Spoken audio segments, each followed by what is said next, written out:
तेजस्विनावतितमस्तु मा विद्विषावहै।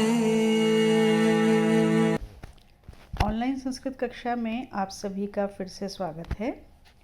हम लोग भर्तृहरि कृत नीति शतकम का अध्ययन कर रहे हैं और इस श्रृंखला में हम अर्थ पद्धति के श्लोकों को पढ़ रहे थे। पिछले कुछ वीडियोस में भी हमने अर्थ पद्धति के श्लोक पढ़े हैं और यहाँ भी हम अर्थ पद्धति के बचे हुए श्लोकों को पढ़ेंगे। तो चलें आज के पहले श्लोक की तरफ। परीक्षिणः कश्चित् स्पृहयति यवानां प्रसृतये स पश्चात् संपूर्णः कलयति धरित्रीं तृणसमाम् अतश्च अनेकान्ता गुरुलघुतयार्थेषु धनेन अवस्था वस्तुनि प्रथयति च संकोचयति च। देखिए यहाँ पर क्या बताया है कि किसी की निर्धनता और किसी की समृद्धि, इसमें वस्तुओं की उपयोगिता इतनी नहीं होती है, जबकि उनकी जो स्थितियाँ होती हैं उनकी ही उपयोगिता होती है। जो समय होता है, जो अवस्था होती है, वही वस्तुओं को छोटा या बड़ा करती है। वस्तुएं कभी भी छोटी बड़ी नहीं होती हैं। अब अर्थ देखें किस प्रकार से इस बात को कहा है। कश्चित कोई, परीक्षिणः अत्यधिक क्षीण हुआ, निर्धन हुआ, यवानाम जौ की, प्रसृतये एक मुट्ठी के लिए, स्पृहति इच्छा करता है, आकांक्षा रखता है, सह पश्चात वही बाद में, संपूर्णः संपूर्ण होकर के, संपूर्ण अर्थात सब कुछ प्राप्त करके, धरित्रीम धरिती को, इस धरती को भी, तृण समाम एक तिनके के समान, कलयति मानने लगता है, स्वीकार करने लगता है। अतः इसलिए अर्थेषु धनों में गुरु लघुतया, उनकी गुरुता और उनकी लघुता, उनका बड़ा होना, उनका महत्व से युक्त होना और उनका हल्का होना, महत्व से हीन होना, निम्न होना, इससे अनेकांता अनेक अंत वाली अर्थात अनिश्चित जो स्थितियां हैं, धनी नाम वो धनिकों की, धनवानों की अवस्था जो उनकी स्थिति है, वही वस्तुनि वस्तुओं को, प्रथयति फैलाती है, संकोचयति च या उनको संकुचित कर देती है, उनको बड़ा कर देती है या उनको छोटा कर देती है। क्या कहा इन्होंने कि कोई व्यक्ति किसी समय इच्छा रख रहा है कि उसे एक मुट्ठी जौ मिल जाए, कि यदि आज उसे एक मुट्ठी जौ मिल जाएगा तो वो आज का भोजन कर सकेगा। तो उसके लिए उस दिन एक मुट्ठी जौ इतनी बड़ी चीज़ है जिसकी कीमत आंकी नहीं जा सकती है, इतनी महत्व की चीज़ है। वही व्यक्ति बाद में बहुत धनवान हो जाता है, संपूर्ण हो जाता है, अर्थात सब कुछ उसको प्राप्त हो जाता है, तो वो पूरी धरती को भी किसके समान मानने लगता है, तिनके के समान, की पूरी धरती का शासन भी अगर उसको प्राप्त हो जाए तो जैसे एक तिनका होता है जो तुच्छ है, जो निरर्थक है, उसके समान उसके लिए पूरी धरती हो जाती है। तो यहाँ उन्होंने कहा कि धनिकों की जो अवस्था होती है उसके अनुसार ही वस्तुएं फैलती हैं या संकुचित हो जाती हैं, अर्थात उनका महत्व बढ़ता है या घट जाता है।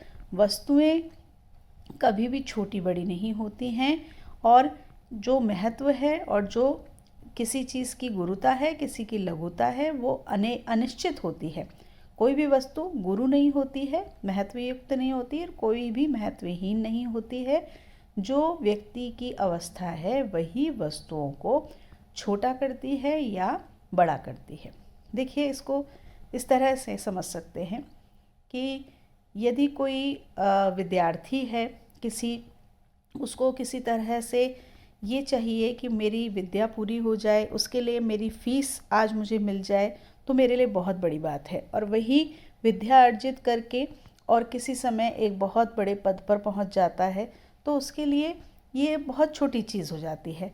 तो समय के अनुसार ही चीज़ें छोटी या बड़ी होती हैं, कभी भी वस्तुएं छोटी या बड़ी नहीं होती है। मनुष्य की स्थितियों के अनुसार ही जो चीज़ें हैं वो बड़ी होती हैं या छोटी होती हैं। तो अब हम अगले वाले श्लोक पर बढ़ते हैं। राजन दुदुक्षसी यदि क्षितिधेनु में ताम तेनाद्य वत्सम इव लोकममुपुषाण तस्मिंश्च सम्यग्निशं परिपोष्यमाणे नाना फले फलति कल्पलतेव भूमि।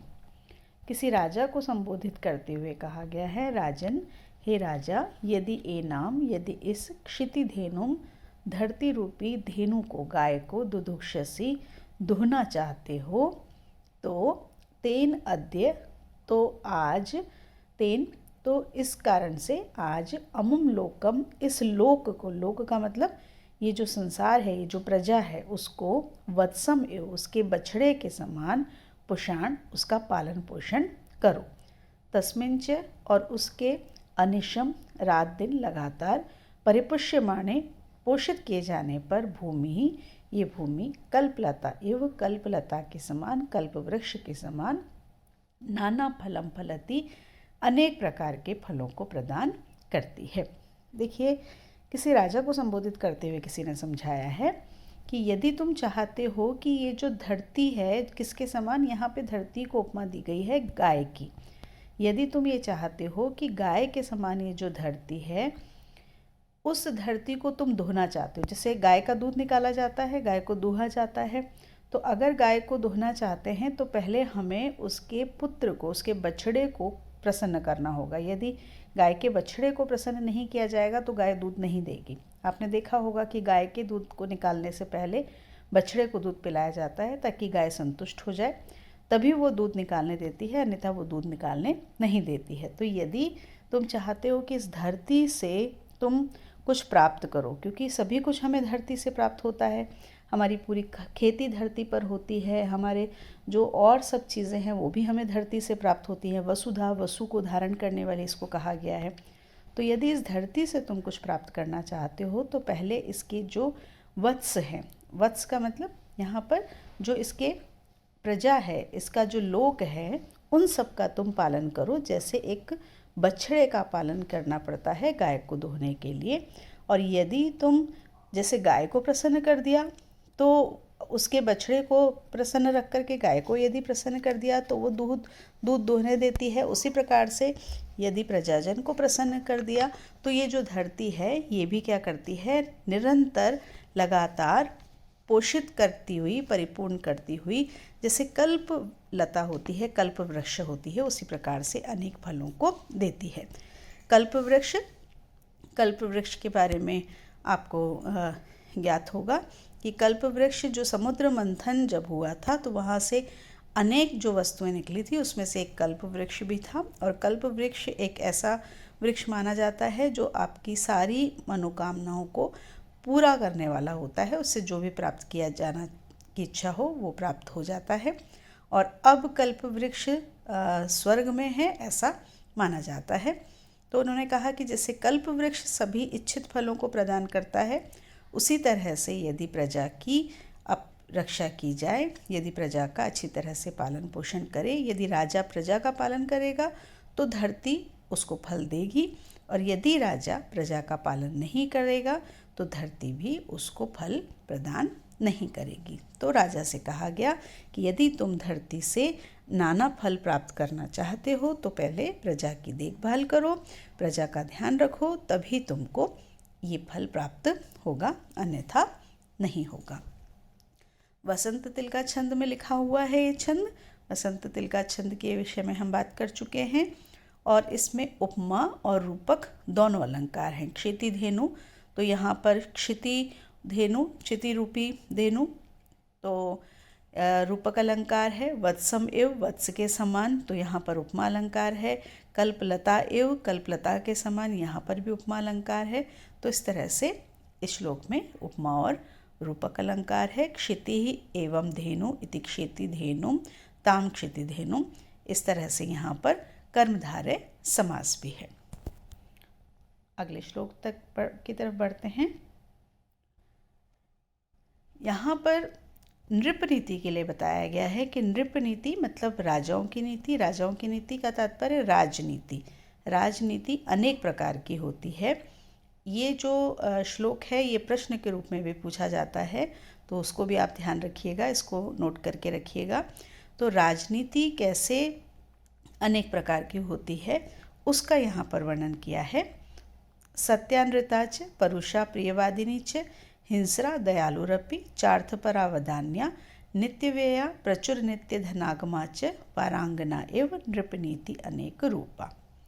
सत्या अनृता च, सत्या सत्य बोलने वाली, कहीं सत्य बोलने वाली, अनृता च कहीं अनृत अर्थात असत्य झूठ बोलने वाली, परुषा कठोर, कहीं पर कठोर, प्रियवादिनी च और कहीं पर प्रिय बोलने वाली, हिंसा कभी हिंसक हिंसा करने वाली, दयालु अपि या फिर कभी दया करने वाली करुणा करने वाली, अर्थपरा कहीं पर धन की बहुत लालची, वदान्याच और कहीं बहुत उदारता से युक्त, नित्य व्यया लगातार व्यय करने वाली खर्च करने वाली, प्रचुर नित्य धनागमाच और बहुत अधिक नित्य धन का आगम करने वाली, नृप नीति जो राजा की नीति है, वारांगना एवं एक वारांगना के समान, वार वनिता के समान, एक वैश्या के समान, अनेक रूपा अनेक रूपों की होती है, अनेक रूप वाली होती है।